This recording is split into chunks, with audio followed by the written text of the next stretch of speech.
ଦେଖନ୍ତୁ, ଇଏ ହେଉଛି ଶିକ୍ଷା ସମ୍ବାଦ ମାଟ୍ରିକ 2025 ନମୁନା ପ୍ରଶ୍ନପତ୍ର ଉତ୍ତର। ଏଠାରେ 50ଟି କ୍ୱେଶ୍ଚିନ୍ ଅଛି, ତାକୁ ଆପଣ 1 ଘଣ୍ଟା 15 ମିନିଟ୍ରେ କରିବେ। ଏହା ହୁଏତ 10th ଏକ୍ଜାମ୍ ଯେଉଁ 2025ରେ ପଡ଼ିପାରେ।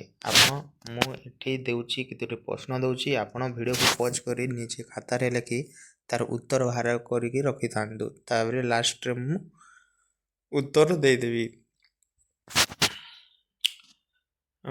ଗଣିତ ପାର୍ଟ 1 ଅବଜେକ୍ଟିଭ କ୍ୱେଶ୍ଚିନ୍, ସମୟ 1 ଘଣ୍ଟା 15 ମିନିଟ୍, ପୂର୍ଣ୍ଣ ସଂଖ୍ୟା 50 ରହିଛି। ପାଇର ମୂଲ୍ୟ 22/7 ନିଅ। ଏହି ବିଭାଗରେ 50ଟି ପ୍ରଶ୍ନ ଦିଆଯାଇଛି। ପ୍ରତ୍ୟେକ ପ୍ରଶ୍ନର 4ଟି ବିକଳ୍ପ ଉତ୍ତର ଦିଆଯାଇଛି।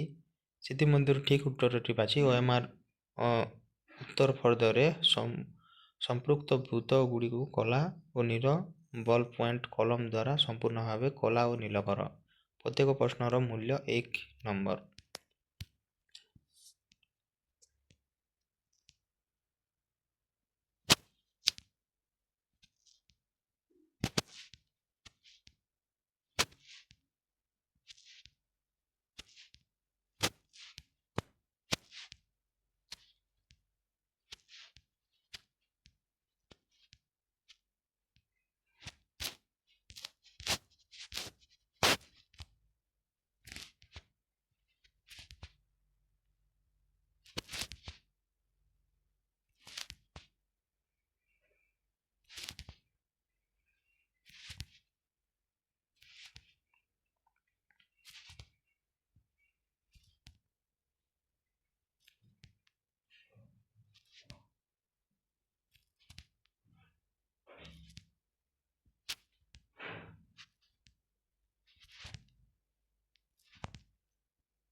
ଏହି 50ଟି କ୍ୱେଶ୍ଚିନ୍ର ଉତ୍ତର ଏଠି ରହିଛି। ଆପଣ ନିଜେ ନିଜ ଖାତାକୁ ଚେକ୍ କରନ୍ତୁ। ଏଟା ରହିଛି ସବଜେକ୍ଟିଭ ଦୀର୍ଘ ଉତ୍ତରମୂଳକ ପ୍ରଶ୍ନ। 50ଟି ରହିଛି, 1 ଘଣ୍ଟା 30 ମିନିଟ୍ ରହିଛି। ଆପଣ ନିଜେ ପଢ଼ିକି ଆପଣଙ୍କ ଖାତାରେ ଲେଖନ୍ତୁ, ତାପରେ ଉତ୍ତର ବାହାର କରିବେ।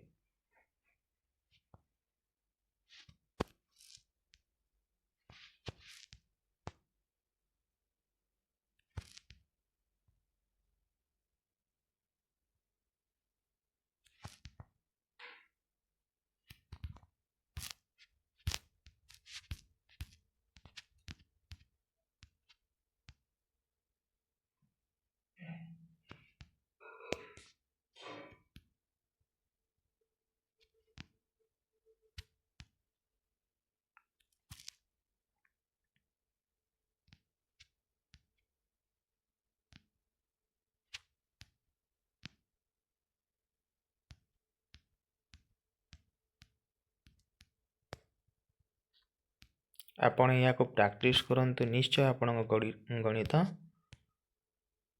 ଭଲ ନମ୍ବର ରଖିବେ ଗଣିତ ଏକ୍ଜାମ୍ରେ।